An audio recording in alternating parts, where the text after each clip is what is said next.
Greetings and welcome everyone to Interfaith Paths to Peace series on cultivating a soul-centric city. Every Tuesday from 12 to 1:30 or so, we have amazing conversations with people in our area that are helping to cultivate a developmental path from cradle to grave that nurtures the whole person.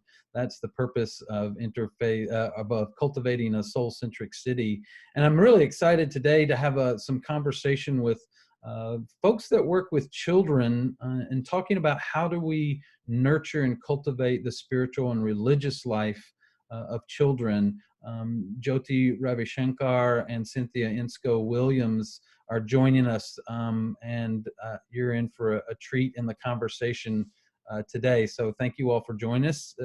If you're joining on Facebook, welcome to put comments or questions into the chat box, and I will watch those and see if there's a question. If you're joining us on Zoom, welcome. There'll be a chance for you to unmute and engage in the conversation as well. So thank everyone for being here today for this conversation. And again, just a reminder, cultivating connections, cultivating a soul-centric city is designed to go through the different life stages. We're using some work from Bill Plotkins off of a soul-centric developmental wheel that he created that looks at what are the needs of different life stages for holistic development. And the first year, we're highlighting resources in our community that are already doing that work. And the second year, in 2023, we're going to be actually cultivating some things that Louisville needs in order to help people, families, children, youth, young adults, to cultivate a soul-centric developmental life. So thanks for being a part of that conversation. Hope you'll join us throughout the year in our looking at different life stages. Let's jump into our topic. And again, I want to welcome, I've got a few questions that I will ask our panelists, our wisdom holders. And then there's some specific work that they do that I'm really interested in them sharing. But let's start. Jyoti, welcome. Jyoti's with the Hindu Temple of Louisville. And I've just been so impressed. We've had quite a few members of the Hindu Temple on our programs. And the work they do with children and the integration of a spiritual life, both in the temple, in the community, and in their homes, for me has always been a really beautiful resource. So Jyoti, thank you for being on today. And if you would introduce yourself a little bit more and share a little bit about some of the work that you do with children. Thank you for being here. Thank you, and namaste, Judd. Namaste to everybody who's listening, and namaste, Cynthia. I'm Jyoti Ravishankar. I have been a part of the Louisville community for 27, 28 years now. I migrated from India in my early 20s, and I came here for work. And I'm a Hindu, and I've practiced Hinduism my whole life. And while the practices and routines were different when we were growing up, and we tried, my husband and I just tried to best integrate it to the lifestyle in the US. When we first moved to Louisville, our temple was, I'm going to say, the nascent stages of development. It wasn't formally inaugurated, if you will. And in 1999, the temple was congregated, and we got official priests. And so the year 2000, a few of us friends got together and said, we ought to, and our children were toddlers at that time, and we realized there was not a formal school where they could go learn, which is a common practice in many cities and in India and elsewhere. And so we got together and we founded the Hindu School of Kentucky under the umbrella of the Hindu Temple. Prior to that, there was learning for children. There was sort of a school that was run by moms like us, but it was as their own children matured and got out, it kind of tapered off. And so when we came across, we couldn't find anything, and we said, okay, we're going to found this. And so we really started with maybe 6, 8 children, and at one point we were almost at 145, 150 children, and you know, the pandemic slowed us down, but also picked up. But regardless, we are close to 100 regular enrollees lately. And so, you know, I'm just immensely indebted that we have a temple here and the opportunity to um, practice, you know, or share what we know and actually learn alongside the children. That's the best way I can put it, because the curious minds, the questions they come up with really opens up the opportunity for us to go ask some more questions and, you know, really, you know, learn a little bit more as part of the program. So we have, you know, we try to meet on Sundays, except for spring breaks and holidays. And in our initial years, we went year round. We didn't have the staff, so we met every other Sunday, and we went year round because we didn't want children coming back from summer holidays and just, you know, just forgotten everything they've heard. And then as we got more volunteers, we went into a more school year-based program. So we meet every Sunday now through the school months, and then take a break for summer. And it's, you know, we kind of divided the children into 6 classes. So there's 2 grades to a class. We accept them as young as 3. So as soon as they turn 3, they start, and then they stay as part of the program till they want to handle it. A lot of them kind of drop the um, regular engagement when they come to high school, because now they're just juggling too many other things and they got to let go of something. But the fascinating thing is they come back to volunteer, and they come back to, you know, be part of the other programs within the, you know, auspices of the temple. So which is really, you know, heartwarming to see. In addition, so what we do is we introduce children at that young age to, you know, more storytelling, to really identifying with images. And, you know, the higher concepts are far off. It's really hard. Just like you learn the sounds and the alphabets, and then you put together words. You know, it's the similar approach.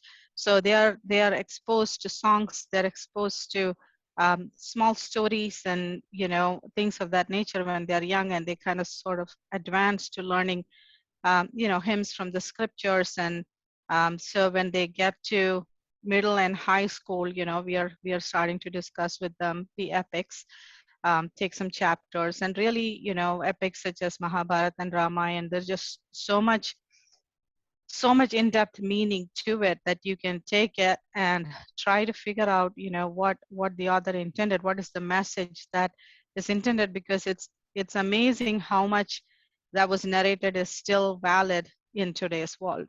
Mm. Whether it is diplomacy, whether it is the art of negotiation, whether it is, you know, just following your duties, you know, righteously and whatnot. So it's very fascinating, the curriculum itself that way.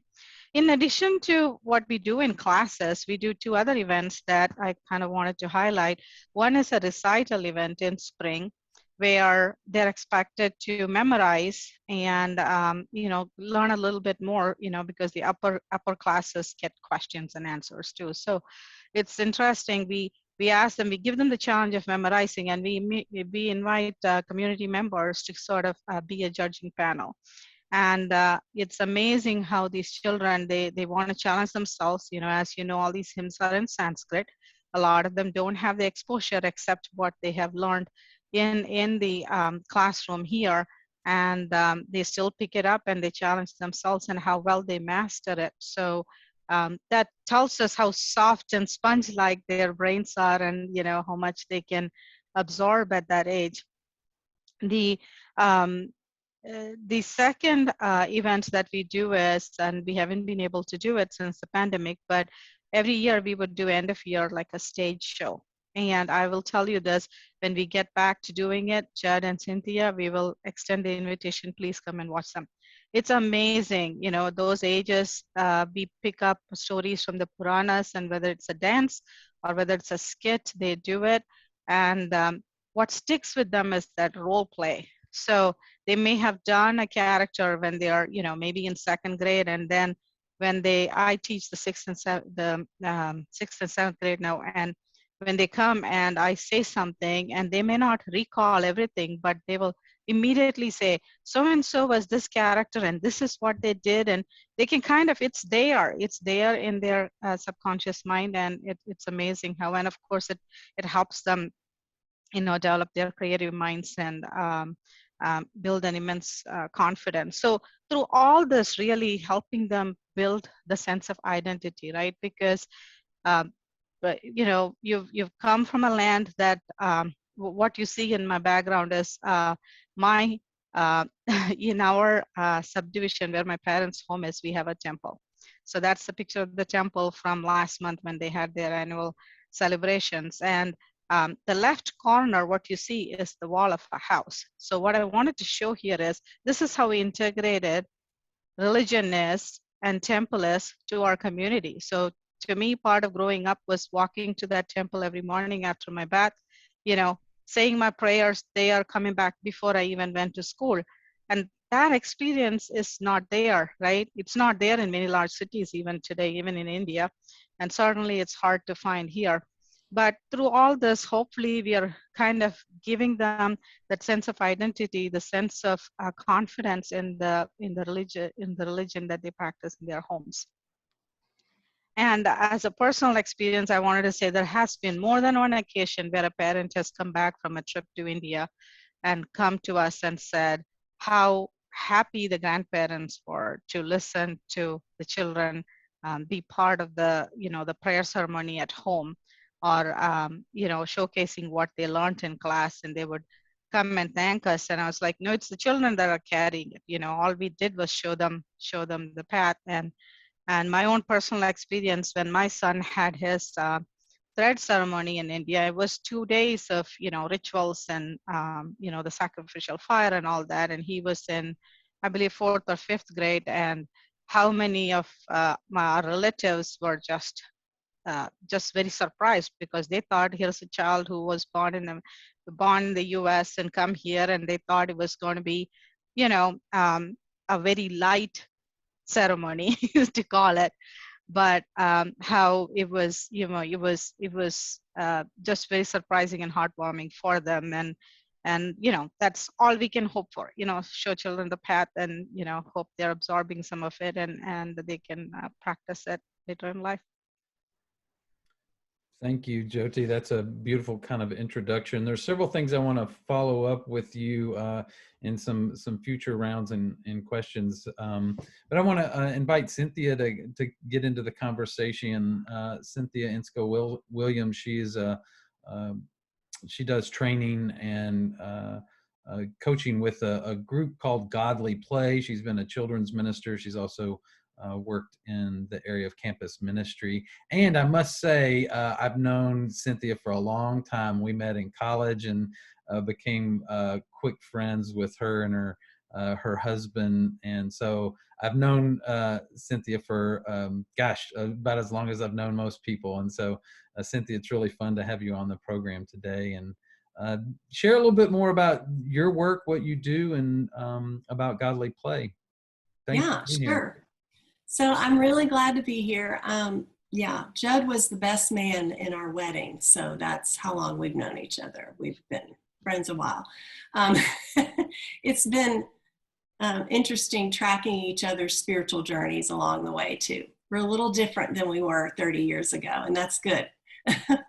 I'm glad to be here today. I am a trainer, consultant working with Godly Play, which is actually a Christian curriculum that is used in different church settings and many other settings. Actually, it's not specific to any Christian denomination. It is open to all, and that's one of the things I love about it. There is a Godly Play, Torah Godly Play, which different Jewish congregations use. And then there's some specialized Godly Play curriculum that some of our Christian denominations have developed and built on. For example, there's a Quaker curriculum called Faith and Play. So it's a resource that has been adapted and used by a lot of different folks. And my work in consulting isn't specific to any denomination within the Christian faith. But my formal training and education is in the Christian faith and seminary, and my work experiences with that. But I am so glad to be here and a part of this interfaith conversation, and to learn more about this, and really just the perennial wisdom of how to connect and cultivate with our children those values and principles that are so important to us in our faith journeys and that we want to pass on. With godly play, well, let me backtrack and say how I got interested in it. So some of my first job out of seminary was working with college students. So I was a chaplain in different college campuses. And a lot of my time was spent in conversations with students, who, many of whom had grown up in some type of faith church background and practice in their home. But when they got to college, they had all kinds of questions, right? And, like, what do I really believe? What is what mom and dad taught me really what I think? And now that I'm on my own, is what I think in conflict with the professor, what the professor taught in religion class? And then also I'm aware of so much suffering in the world, or, I'm struggling in a mental health crisis, and where is God in this? And how is my faith even relevant? And one of the things in hindsight, I realized that taught me is that even though children are often raised in a faith, they don't often have the language to express that faith in the context of where they are in their spiritual journey at that moment. And so years later, when I went on to work rather with college students, instead of with college students, with children in a church setting, I took that experience of college students with me and thought, whatever it is I do with children, I want to equip them so that when they do get to college and beyond in their adult life, that they will have a language of faith and a community in which they can express their spiritual journey and articulate that, and where it's modeled for them. So that came to bear, that experience, when I had the responsibility of choosing curriculum for children in the church where I was working. And alongside of that experience came my son's experience at the time as a Montessori student. So he was in full-time elementary age Montessori school. And I began to, parents are really involved in that form of education and observing and helping. And I began to search for, I wonder if there's a religious curriculum that integrates Montessori method and technique and philosophy in religious education. And I had several friends, Judd included, that had told me a bit about godly play. And I realized godly play had been created by Jerome Berryman based on his research with Montessori and how to use that Montessori method and build on it in religious education. So it was a great fit for me at the time. Some of the things you said, Jyoti, remind me of godly play, in that the philosophy of it is that we are following the enthusiasm and openness of the child. Like you said, they're like sponges, and they're drawn to what they need. They know what they need and want to learn at that time. And as an adult in the classroom, we're mentors to help steer them to that and help follow their lead also, but help them go more in depth with what it is they're interested in and the questions they're asking. The way the lesson works is the children are welcomed into the space as a sacred space, and they know it belongs to them, and they also know it's a space where they have an expectation of encountering God in the stories that we tell, in the wondering and of their classmates, and also even in the silence, which is one thing I was really glad to find in this curriculum, is it teaches children about silence, mindfulness, getting ready and centered and grounded and ready to encounter God. That's something that I think we all need, but it's often not taught to children in standard curriculum. So the idea of the classroom is they enter that space, we ask them, are you ready? And they learn how to prepare to enter this space, to cross the threshold into the classroom. We sit in a circle on the floor. As many stories of faith have been passed on for generations orally in a circle around a campfire, right? So that's the idea of the godly play story. It's presented to them in a 3D form. You mentioned, Jyoti, in your tradition, the children acting out the stories and whatnot. And this is done with different figures that are three-dimensional, like the Old Testament stories are told in a sandbox, for example, and the characters are moved around so that there's that sensory of, hearing the crunching of the characters move through the desert, touching the sand, imagining yourself in the story, and that type of thing. The stories are kept on the shelves in a circle around the children, so they're actually seated inside this circle of sacred stories. And the stories span from Old Testament through New Testament, and also include some different what we would call liturgical action stories, rituals, and showing the children, for example, about baptism or communion and these types of things, Lent, Advent, these types of things. So that's what the stories are about. And then after we present a story, what's very important is the children are asked to wonder about the story. In other words, we assume that they connect to the story in some way, and we are just prompting them to talk about that. And so we ask them open-ended questions about the story to get them thinking, not to give them information on the story. We don't ask, how old was Abraham when Isaac was born? No, we say, I wonder what you think the most important part of that story is. And we let them respond. And so we ask those types of questions, which teaches the children that they know where they're connecting to the story. They don't have to be told by us. And this is formational work, not informational. The information comes as they're curious about it, but that's not the primary purpose of the Godly Play classroom. So then after we do some wondering questions together, the children are released to respond to the story by interacting with the story on their own, doing artwork. Some of them may choose silence or a finger labyrinth, or coloring a mandala or something like that. There's lots of different choices, but they generally choose their way to respond to further think about the story. So then we often have a feast with them, which is basically a snack. We call it a feast since that's usually the religious language we use when we gather together for a meal. And then each is offered a blessing before they leave with their parents and cross back over that threshold. So that's sort of the format, and I wish I could demonstrate it to you right now, but we don't have time for all of that. But I found that the children really engage in this process, and that they actually teach the adults a lot. Their parents are learning from them.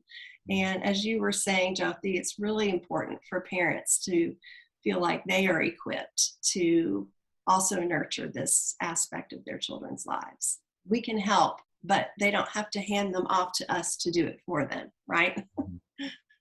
Yeah, so that's enough for now.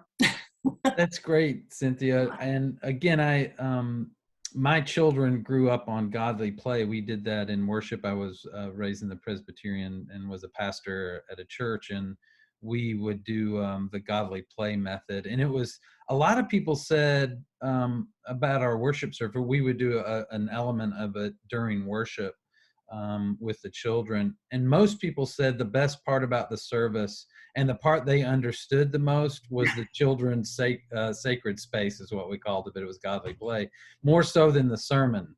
So most people didn't, they always thought the best part of the service was the work we were doing with children. And I think adults get it as well. It's a really powerful tool for adults to hear the story, tell the story, try to understand themselves in the story as well. So I've asked Cynthia in a moment to share an example of the Godly play so you all can get a taste of it. But I want to come back, Jyoti, to you. One of the things that we're looking at that we really feel like is important for cultivating the spiritual and soulful life of children is rituals and rites of passage. We know that humans deeply need and want rituals and rites of passage to help them make meaning out of their lives, to help them understand who they're becoming. And the Hindu tradition, my sense, has such a beautiful arc of rituals and ceremonies, not only that are on the calendar, but are also used for different stages of development. And Jyoti, could you share a little bit more about those ceremonies, those rites of passages that you invite children and young adults into? Sure. So I'm going to do two parts to this, Judd, if I can. I'm going to talk about two of the samskaras. Hindu religion, we talk about 16 samskaras, and I I will talk about two of the samskaras that is tied to education. So, the samskaras start, if we think about it, even prior to birth, and prenatal and postnatal samskaras are there. But the first samskaras that's tied to education is the first one is called Akshara Pyasa. Akshara means letter, Abhyasa is learning.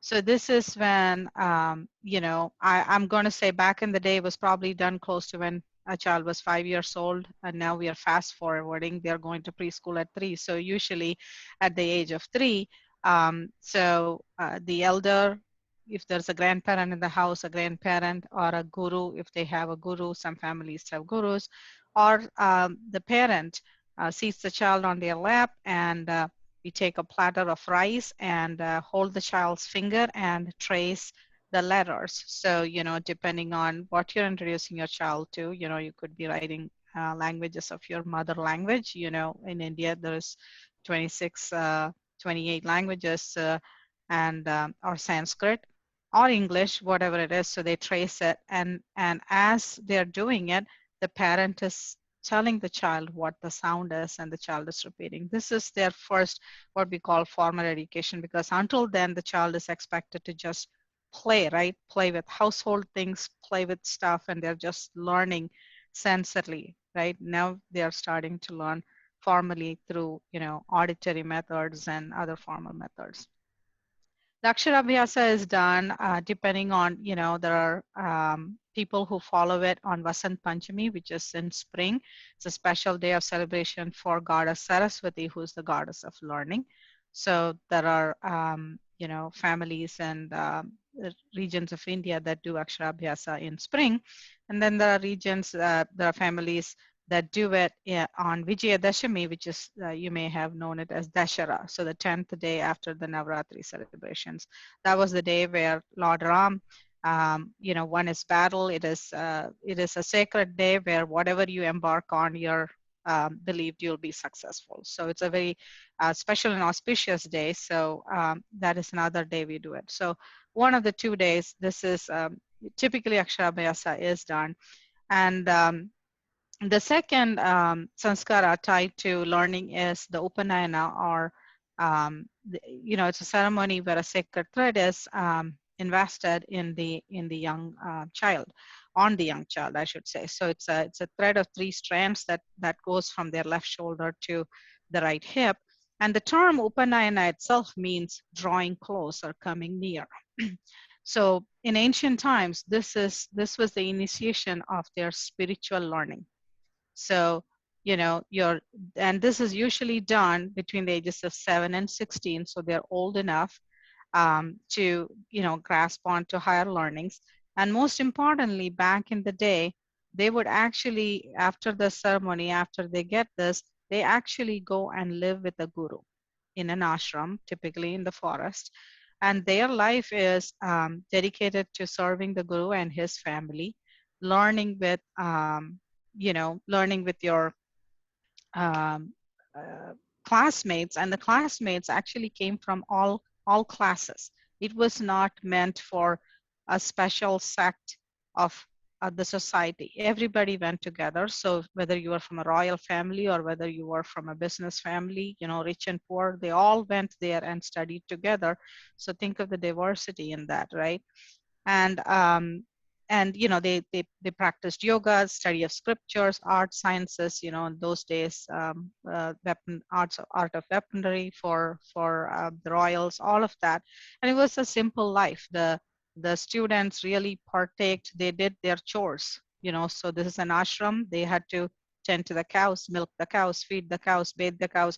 From that to learning, they did, it was, you know, it was a, I'm going to say, in every way they were molded, right? And when they went back home, when they're, you know, when the guru thought they were ready for the world, and they were ready to understand the right and wrong, and you know, take on their responsibilities of being a good citizen. And of course, at the end of education, then they went into the next samskara, which is vivaha or marriage, and you know, they went into their next ashrama. So this brahmacharya ashrama. So back in the day, actually, girls and boys got Upanayana, they got the sacred thread, but you know, with the segregation of, you know, gender-based classification over the last, I don't know, several, I'm sure, century or several decades, it's you know, lady girls don't get it. It's typically done for the boys, the Upanayana ceremony itself. So I'm actually very fascinated every time I think about a Gurukula and the setting, and just the environment for the student to learn without having any distractions, right? Whether it's a distraction of family, or, you know, distraction of, not to mention all the distractions they have today in today's world. It was just a place where they could just be themselves and learn. So very interesting. Of course, today, you know, there are gurukulas still in India, but probably very sparse, very rare to find. And most, you know, most spiritual education happens in a temple setting. There are places where it's not in the temple. There are gurus. So I know, like my cousins, they would, you know, come back from school and then have a snack, wash up, and they will go to a guru's house and learn scriptures for 2 or 3 hours, you know, several times a week. That is so. So that practice is still there. It's just a lot different these days. And in terms of, you know, today where we live and how we integrate children into practices, of course, you know, most children go through the samskaras themselves, but for them to, you know, be part of what we do or the traditions, children are important in a lot of settings. During Navratri, which is a 9-day festival, especially girls, because, you know, Navratri, the concept is there was a demon that could not be vanquished, and the boon he got was that he would not be killed by a man, because he was just so egoistic. That's the boon he sought. And so all the gods put their strengths together into the mother goddess, and she fought the demon. And the battle lasted 9 days and nights, after which the demon was killed. So especially during Navratri, young girls are invited to the homes, and you know, we give them gifts, and basically it's called Kanya Puja. So you really wash their feet and do puja to the young girls as a symbolism of the mother goddess themselves. So that's a very important thing, a very important tradition to follow. And then as far as, you know, other festivals, so just recently we celebrated Ugadi. It is called as Vishu, Bihu. Different states have it in different names, and in my home state, it's called Vishu. It's a day that you open your eyes and you see the abundance. You know, you see the Lord, and you see a mirror where you see image of yourself, and then in front of the mirror we've got, you know, you got all fruits, vegetables, flowers, everything. So basically it's the start of the harvest season. Some people believe that is their new year, but regardless, you're saying I'm starting my day, I'm starting my year with seeing all this abundance. And as my favorite memory as a child that day, is the money, the gift of money we would get from the elders we met. So not only do we get money from our family members, of course, all our neighbors, the uncles and aunties were our dear friends that day, because whoever you meet, if you meet a child, you would give them a gift of money. So that was so it's a very interesting tradition. So um, uh, you know here in the US, people inviting children during Navratri is very common. And the Navratri being very close to Halloween, for them, it becomes, they draw the analogy to Halloween, right? Where they go trick or treating and they get treats. They sometimes, I think we come a little far away from the tradition or the belief behind it, but it's very fascinating. And the other thing that we teach at our classroom is also Diwali. Everybody has heard about Diwali, the festival of lights, and we get the molding clay and teach the children to make the diyas or the lamps. Of course, traditionally you would put oil and a wick and you would light it, and now it's as easy to put a tea light candle and light it. But regardless, they learn that, and it gets into a little art thing where they can paint it and decorate it, and they're just so full of pride because they've done something for celebrating their favorite festival there. So those are some of the traditions where we are able to bring the children closer to the practices, and for them to enjoy and be part of it. That's beautiful, Jyoti. One of the things that I've studied is comparative religions and looking at the different practices. One of the things that I find so stimulating and interesting about Hinduism, and I think this is one of the reasons why it's such a rich environment for children, is all the senses that are evoked, the colors, the ritual dance. I know that a lot of the stories are told through movement and through dancing and through singing, and that's how they take in their religious life through such a rich in the story. I mean, the stories in Hinduism about the gods and how they were interacting with each other and the lessons to be learned from that. In my understanding, Hinduism is the richest mythological storytelling religious tradition that we've had on the planet. It's so that, again, that's my perception looking in from the outside, but it is so rich. And also with all of with the incense, with the food, with all the different ways these stories are told, and children are invited into that, not only in the temple, but can you share a little bit about home worship and sometimes the ways in which that's brought into the home, with the home, often the ritual space in the homes? And I'm forgetting the Sanskrit name for that practice, but can you share a little bit about that? And then also, is there a favorite story that you think the children really love for whatever reason? Is there one that really captures their imagination? Yeah, sure.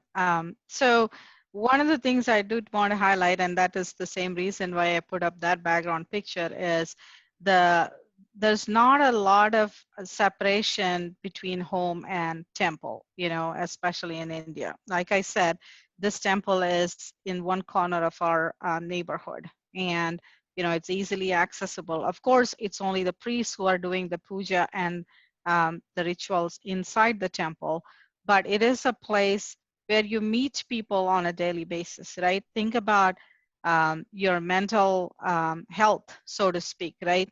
I can't imagine feeling low on any day. Even if I was feeling a little low, I go in there, and you're meeting your friends, and you get things out of your system, and just you're going there for a purpose of whether it's your routine, whether it is going there for your peace of mind, but along with it comes so many other hidden advantages, if you will, right? Because you're really having that social mingling there, and the social factor comes into there.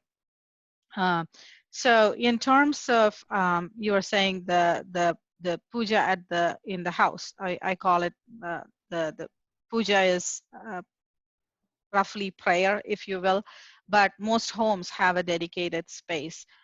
In our home, we have a study that we have converted to a puja room. So, we keep it clean.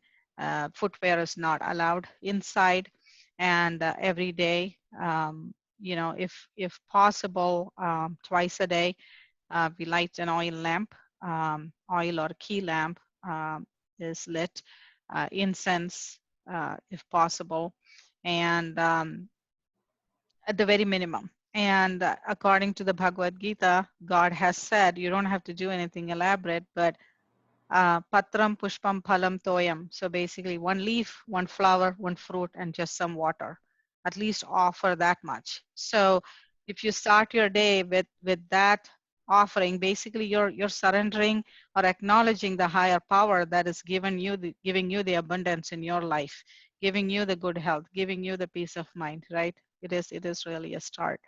And so this practice, I'm going to say most Hindu homes have this practice where, whether if it is not a dedicated room, just say at least they have a corner where they have some imagery of either their favorite deity or a family deity, and lighting of the lamp, chanting of mantras from, whether it is the Vedas or, whatever little bit, you take a few minutes to chant, and you kind of bring that peace into the home, peace into yourself.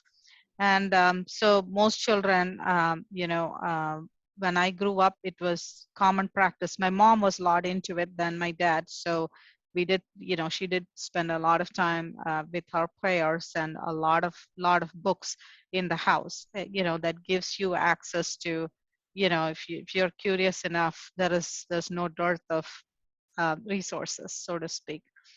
We try to keep that same tradition at home now, where I actually, mom is downstairs in the puja room. She's still chanting and reading her books. Some days she gets an early start, some days it's a late start, but I leave the lamp lit for her, and so that's, she is in her space. That brings her peace of mind. Same thing in the evening, at least for a little bit, if it's not that elaborate.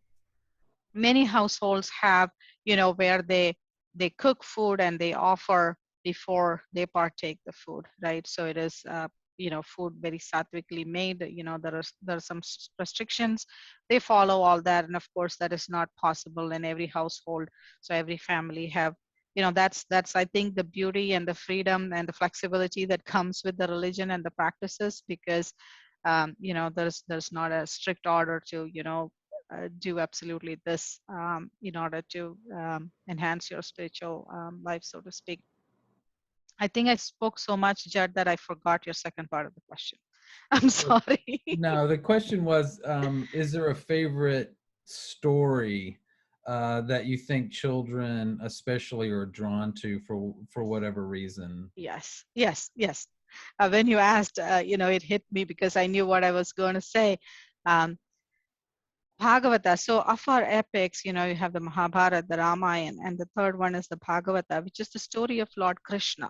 And you may have heard Krishna's name in that he was the one who imparted the Bhagavad Gita, the teachings, to the warrior Prince Arjuna in the battlefield.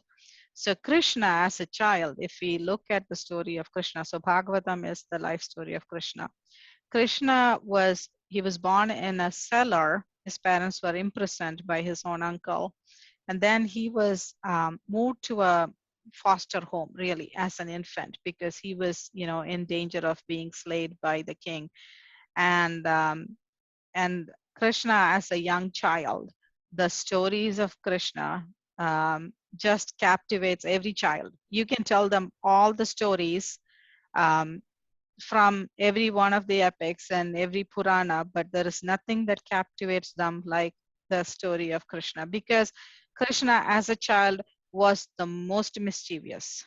What child, they will just absolutely relate to it. With Krishna's mischief, of course, even though his mom and his neighbors, everybody got mad at him, nobody could stay mad at him because he was still that really loving child, right? He stole butter he loved butter so much that he stole butter from every house possible, right? And but even with all those little mischiefs, because Krishna is believed to be the avatars, the incarnation of one of the trinities, Vishnu, right? So even with all those mischiefs um, came these incidents where they could see the godliness in the child, right? So nobody could stay mad at him for too long. And even Krishna growing up, all the gopis in Vrindavan, they just loved him. Some loved him like a savior, some loved him like a friend, in different ways they saw him, and he was so endearing. So any child, Krishna stories is the best. He stole butter one time. His mom got so mad. Of course, this is the foster mom. Even with that, isn't there a beauty where the children are really relating to a biological mom and foster mom? The love isn't different, right? And Krishna was raised by a foster mom, and she got so mad at him that she tied him to a mortar, and a heavy mortar. But of course, uh, Krishna, the avatar in him, knew the purpose of that incident. That's the whole thing, that we talk about karma and the reason and the purpose. We are having this conversation. The purpose, everything happens in our life. So Krishna saw that purpose as he saw these two trees, and he knew they were demons that have come to harm the people of the village. So he drags the mortar, and he takes the mortar through the trees, falling, that causes the trees to fall down, killing the demons, is the belief. So to tell a child that the mom tied Krishna to a mortar, but that didn't stop Krishna from being Krishna, and he went on to do the next miracle that he could. But yeah, so the minute you said, my mom listens to, she listens to stories of the Bhagavata from sort of like sermons, right, on YouTube videos. With her age, there isn't a lot of reading she can do, so she listens to it. And sometimes you'd hear her weep, and you go in and say, "Mom, what happened?" She say, "I just can't imagine how much poor baby Krishna had to endure." Just listening to those stories at this age, she still feels that she is there in that space and witnessing it, so it just takes, I'm going to say, it just steals the emotions and hearts of old and young alike. Stories of Krishna. That's beautiful, Jyoti. Thank you. And Krishna, if you look at his mythological kind of narrative, is the closest to Jesus. In fact, I think there's some storytelling about Jesus that came from the Krishna story originally. Specifically King Herod trying to kill baby Jesus. They think that is actually a retelling in the Christian tradition from that. Krishna's story of being, trying to be killed by the king. So I love the overlaps and narratives between our world religions, and I think that's really beautiful.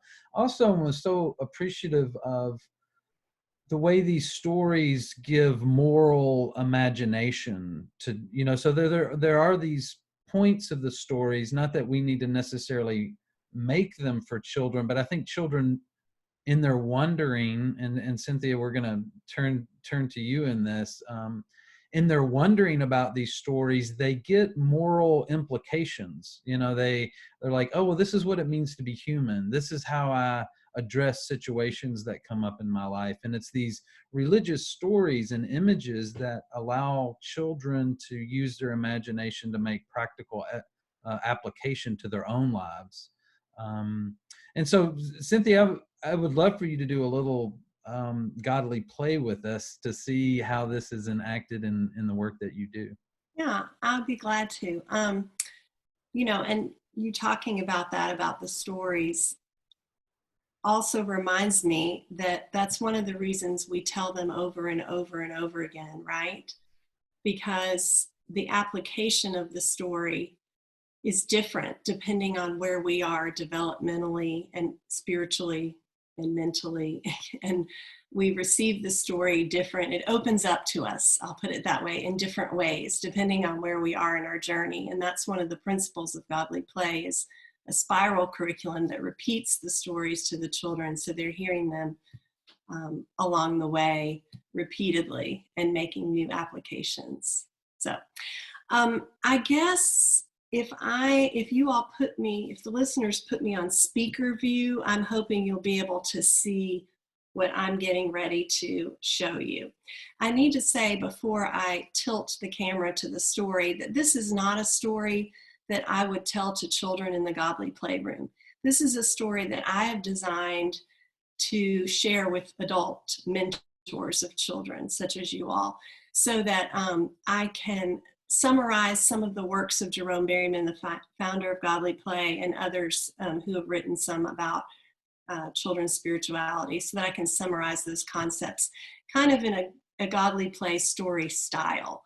So I will use objects to relay these concepts in a story style, and then at the end, we can wonder together about that, if that works okay with you all. That's the plan. So we'll see. So I'm going to tilt the screen down now and get ready for the story. I invite you to take a few deep breaths as I get situated here, to get yourself ready to hear this story about the spirituality of the child.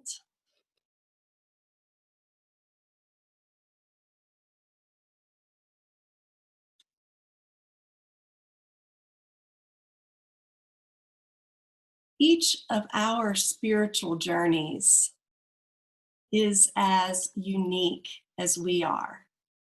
But there is one thing that we each have in common. We each enter this world as a child.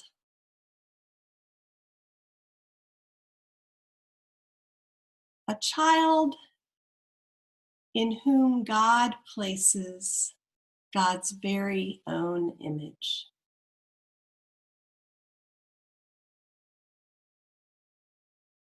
Our Creator creates us to create. And children manifest this divine spark within them, in their play, in their wondering, in their awe, and in their creating.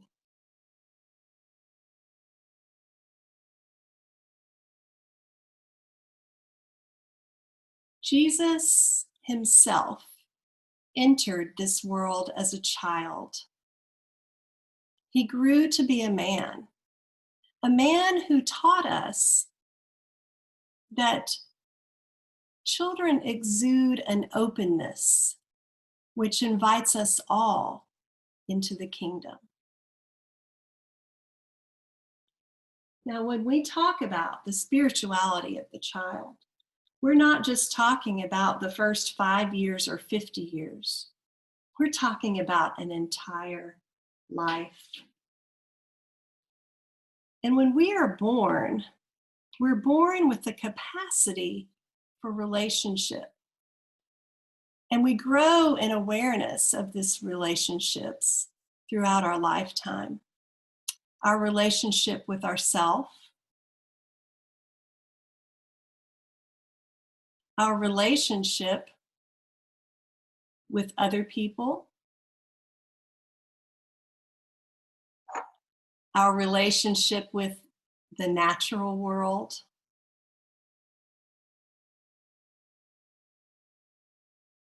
and our relationship with the divine.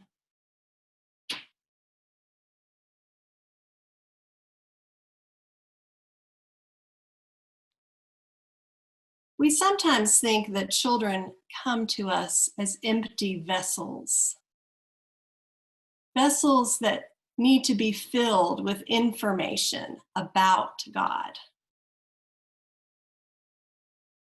But children already know God.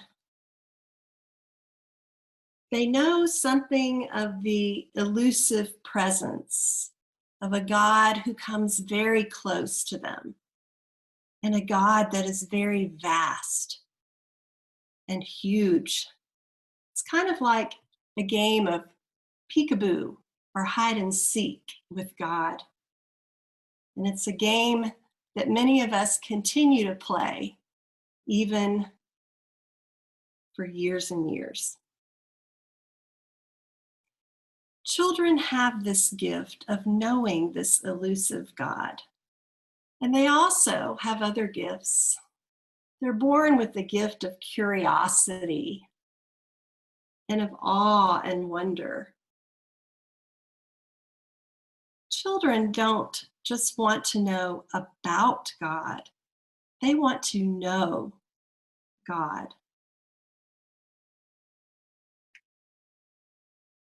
One of the things that children don't have is religious language, and we can gift them with that.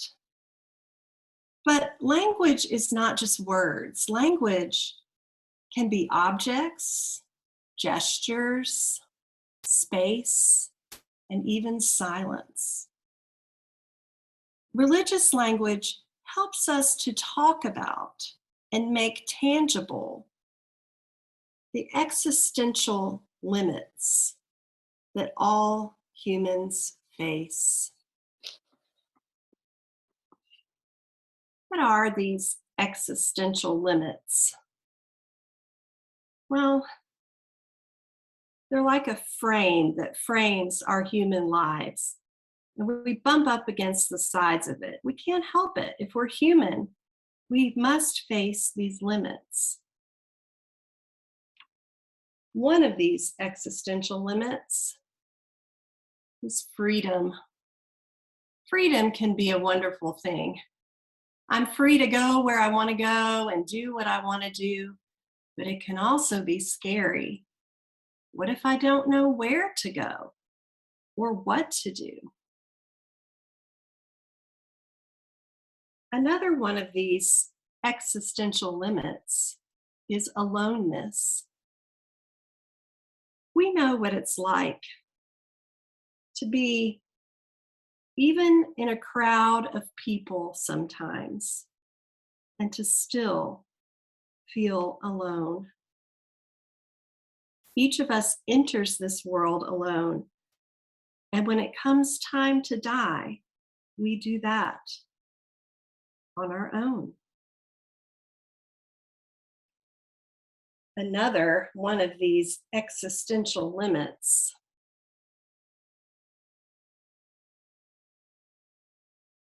are the questions that we ask. Who am I? What is the meaning of life? How does all of this fit together? What is the purpose? And another limit that we all face is death. Everything that was ever alive will die. Everything that will live will die. For every ending, there is a beginning. And for every beginning, an ending.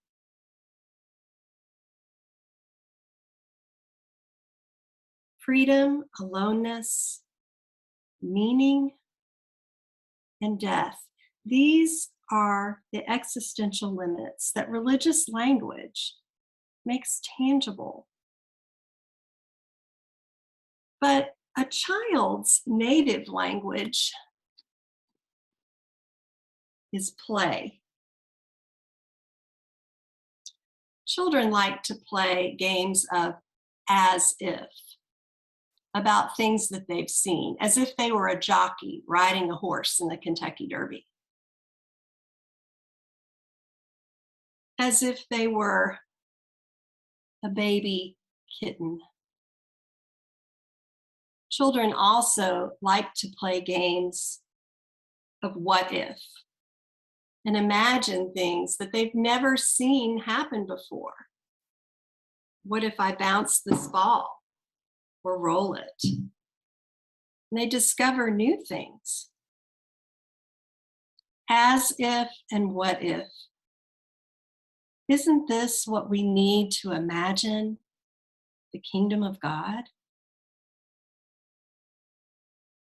Play is important to children and their imaginations.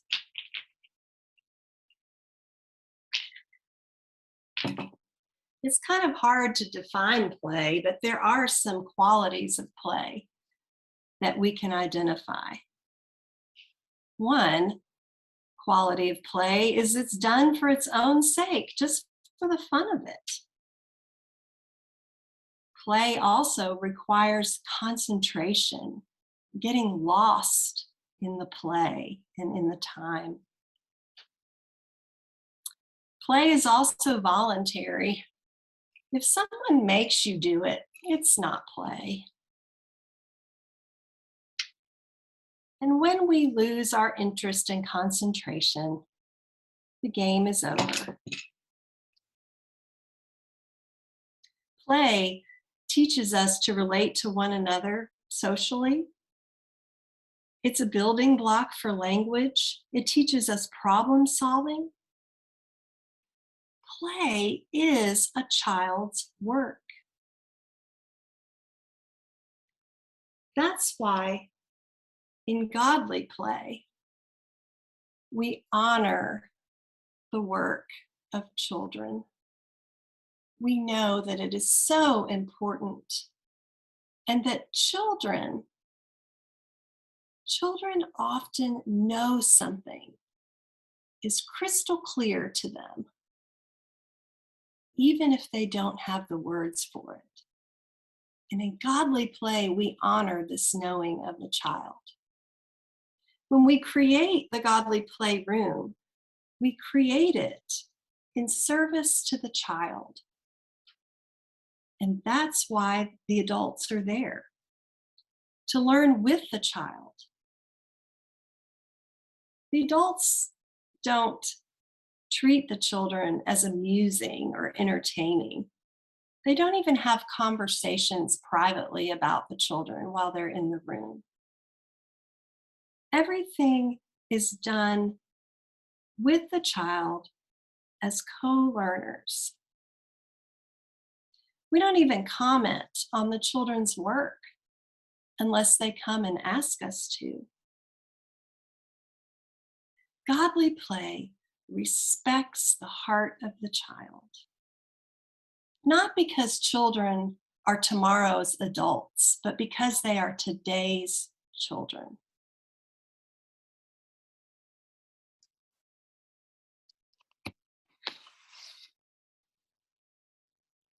Each of us has a unique spiritual journey, but there is one thing that we all hold in common.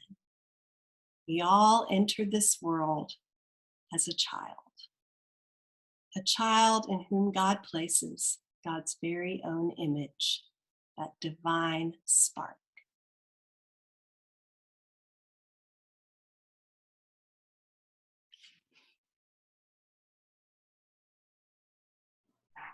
Okay. I hope you all could see that. Cynthia, So that was so cool. Well, I want to invite your wondering so that I can model, or we can model together how wondering happens in the godly playroom.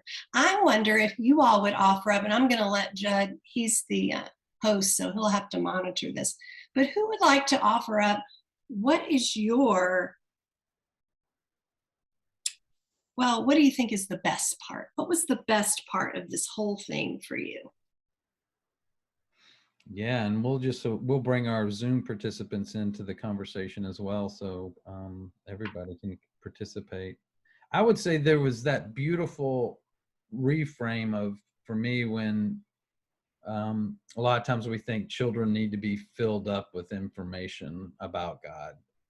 Yeah, and instead that they already come knowing God, right? Yeah. I love the reframe of that. That felt really important to me because I just believe that's true. They come with an innate sense of the holy, of the sacred within them and within the world. So that was my favorite part. Anybody else Anyone want to else? share?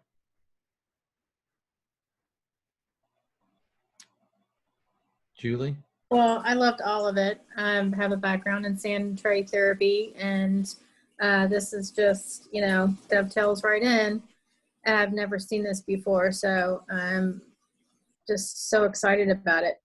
The most exciting learning part for me in that was the existential limits. I've never heard it described that way and so clearly, and so that was the kind of the learning part for me, but all of it was just incredibly touching and beautiful.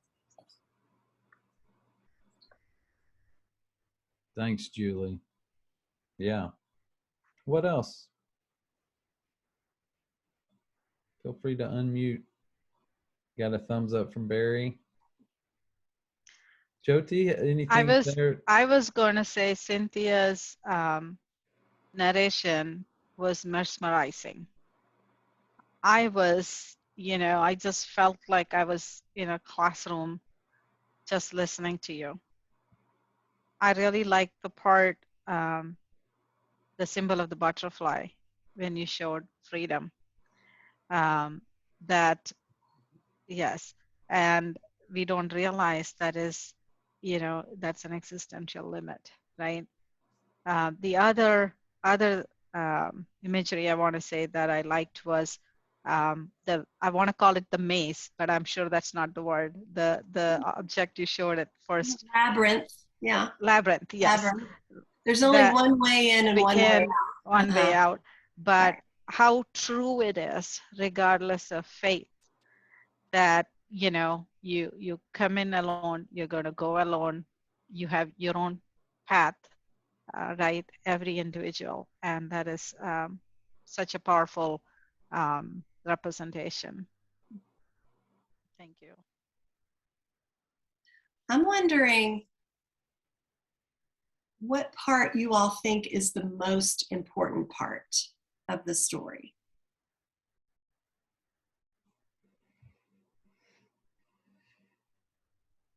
So I would say how you opened and closed it, and that it came full circle, that, we were all brought in as different, and yet we all share the same, a divine spark. And so, and how you start with that and then circle back to that, I think is the most integral part. Yeah, Barry. Yeah, I want to thank both of our presenters today. Very well done. I, like Cynthia, kind of pulling back. I worked in television, something called a wide angle lens, right? I really like how your approach reminded me of that kids are so important, right? And Jyoti, I just was enthralled by your presentation. Thank you to both. Thank you, to all. And what I hear in some presentations is, let's talk about the kids. And it's like we isolate kids, not all the time, but I think too often, is that we don't look at the social setting around them, right? We don't look at the larger picture. And we're hearing more and more, I'm hearing more and more about parents' rights almost as a group being organized and taking steps forward, right? And some of our nation's politics, and I'm not going to say more about that. But then I always thought that parents use their power, the power that we have best is that when we're doing the best for our children, right? So Jyoti, if I could ask you a follow-up, because I'm so intrigued, I'm so impressed, if you could fill in a little bit more about the community structure, the family structures of these children. We think about immigrant groups, we think about there being struggles with certain balances, right? You talked about Halloween, we could talk about the Halloweenization, of their lives, or certainly the Americanization of their lives. How you see that play out, what you see your role as being, and how we can help, right? Thank you, Barry. Yeah. Thanks for the question, Barry. I'm going to say this, that I don't think I'm alone in this. Um, when we come out of our home setting, so we've come this far, we tend to eagerly build a community around us because of that innate need to have that sense of belonging and to have that sense of identity reinforced, right, very quickly. And truly blessed, I can't say that more. I've lived only in only one city in the US, and that's Louisville. And when a lot of my friends who are in other big cities, they hear that, they go, huh, where is Louisville? And I was like, I was never a big city person. I didn't grow up in a big city. And the charm of a city that's large enough but still has enough greenery and not too much crowd, if you will, appealed to me. And I think that's why we ended up living here. But the sense of community, to what Barry asked, the friends we made, when we came here and we went to the temple. I met an elderly couple who were nice enough to invite me into their house. They didn't know me from before. They're not from the same hometown or everything, but they recognized that this is somebody who has just come into this country. And there, when I went, there were many others like us, young people starting out. There were students, there were professionals, and it's amazing that the people I met that day are still some of my closest friends today. We've had children, similar age children, and we have been, unofficial godparents. I want to say that. We don't have that concept of a godmom, godfather, right? But still, we are all unofficially each other's. My children, when they need some help, I remember. I struggled with some English homework for my son, and that time it didn't dawn on me. Maybe the tutoring is the way to go, but I got together with a friend who I felt could help my child, and I helped her child, and we just went to the library and we just taught each other's children. And so that sense of that building of community, and the children themselves, they have that a knit friendship, if you will, right? So they've got that. They're friends that they've been friends for most of their lives, and it's easy because now when they come on holidays, it's like, Mom, I'm going for breakfast, and because they've all come from their colleges or whatever, and they want to go meet their friends. So it's really nice. We've done the same. Somebody hosts a Christmas dinner, and somebody hosts a Thanksgiving dinner. Our Thanksgiving is dinner at our friend's house. They are vegetarians too, so it's for the vegetarian families, and we got a vegetarian turkey in the making. It's like a pizza crust with vegetables in it that's shaped like a turkey. How fascinating is that, right? Something we all look forward to. So one way or other, we've got that, and I think we're really blessed to do that. And I hope, I'm hoping, I don't know that many, but people who come from other communities and countries, they tend to do the same thing. I have a colleague who is from another nation, and very quickly here, that's she found someone else from the same nation, and they've become close friends. And I think that's there, but that also helps us strengthen and encourage us, right? It doesn't help us feel lost, if you will. Not to say one of our neighbors where we lived, Uncle Steve, that's how my children called Uncle Steve, he always kept an eye out for the bus. If, I was in home and, he knew, there was somebody. So how blessed are we to have that kind of community support? It's just amazing. Otherwise, immigrants wouldn't be able to, flourish as well and, live in harmony, if you will. So. Thank you, Jyoti. I really appreciate that reflection. And I think one of the things that I'm interested in is as we become more, secularized, maybe the word, but as people aren't participating in religious communities as much, I'm really concerned about where children specifically have a sense of belonging to somebody other than just their own families.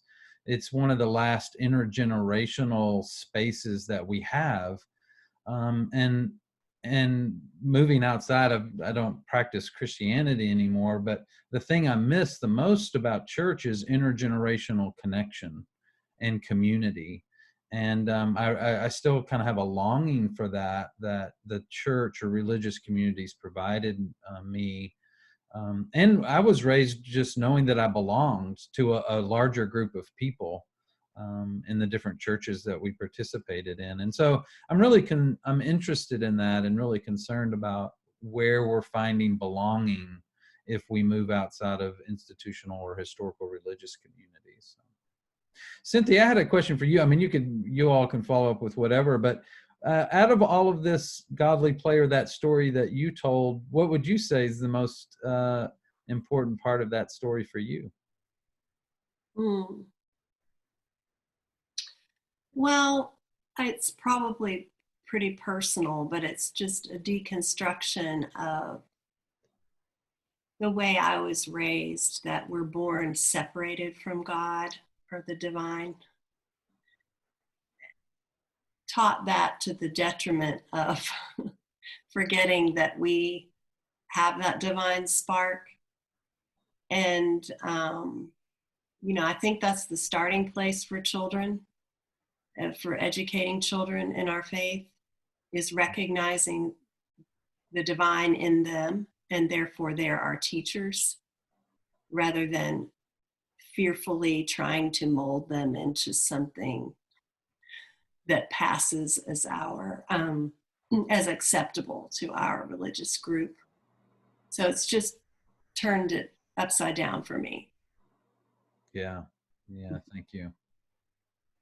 And what a great parallel, the divine spark to the philosophy of Advaita taught by Adi Shankaracharya, one of the great teachers of Sanatana Dharma, in that God and man are not two.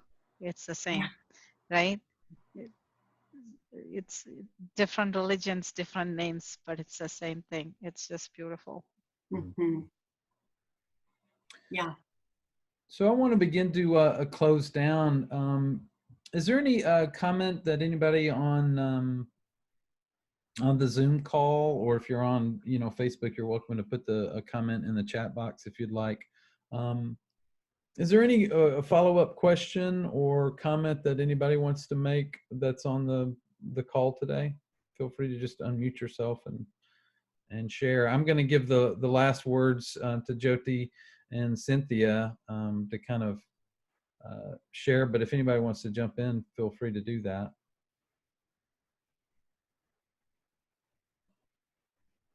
If not, Jyoti and Cynthia, thank you so much for your wisdom and your commitment to nurturing children, and it gives me hope for the future world that we have folks that are in our community doing this work. So thank you for your wisdom. And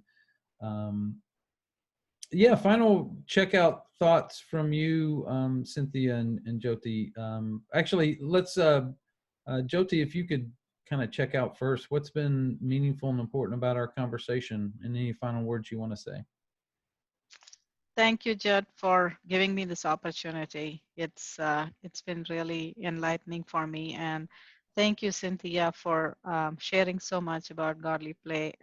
I just drew. I cannot say this enough.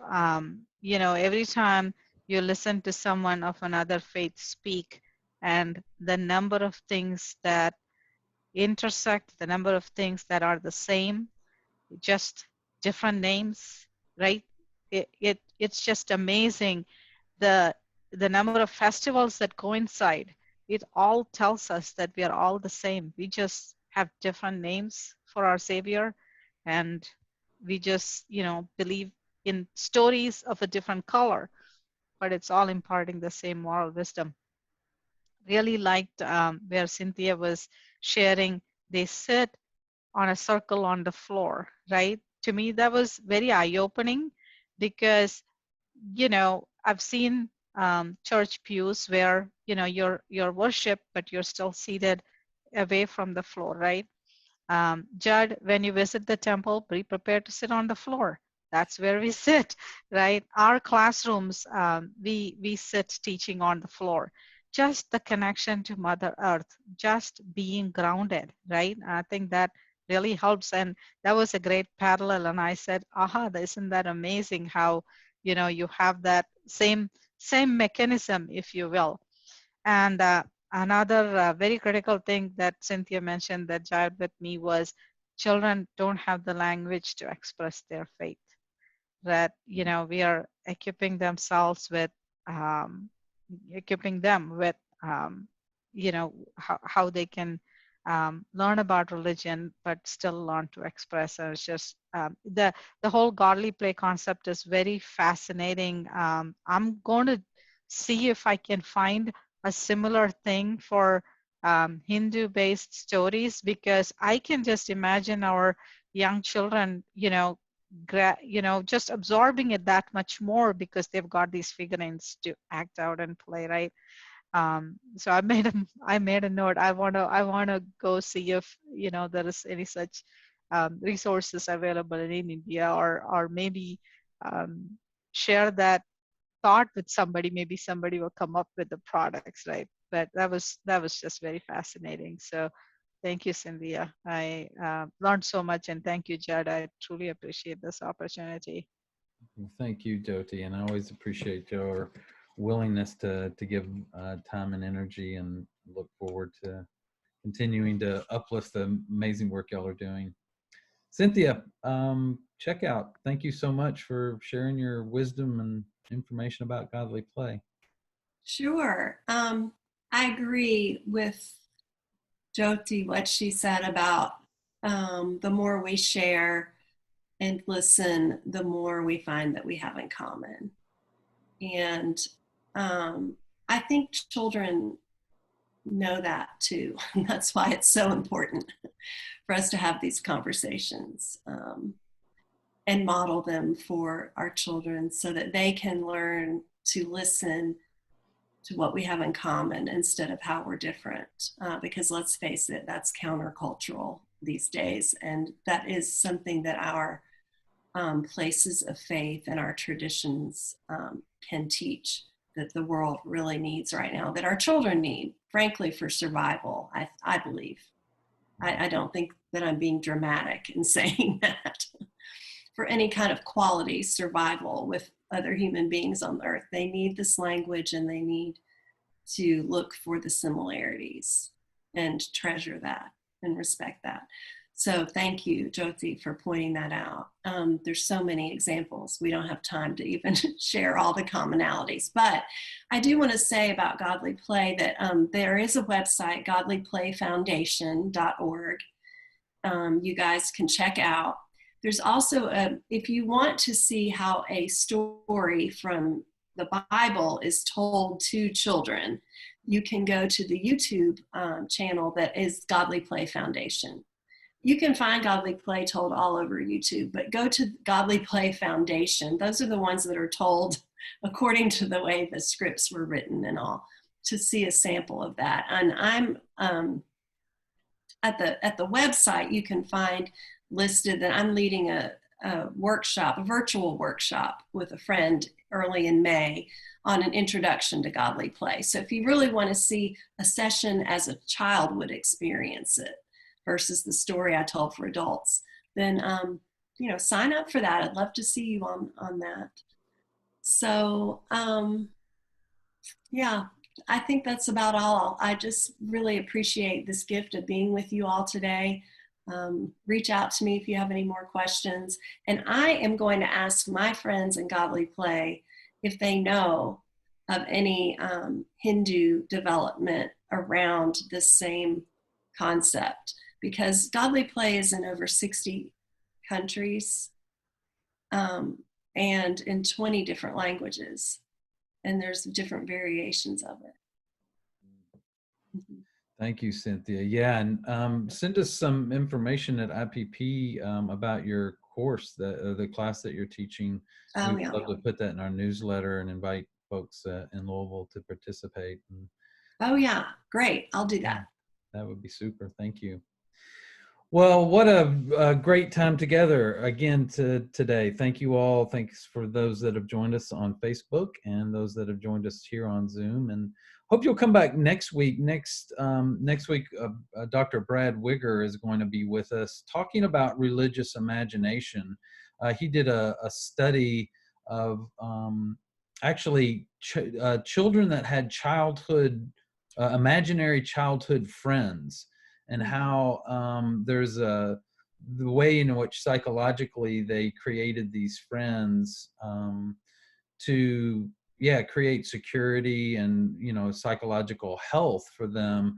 And he's making a connection to that and religious imagination, and why children need a rich mythological imagination, need rich resources of stories and images, because it's how they make meaning out of their lives, and how important that is psychologically for them in their development. So Dr.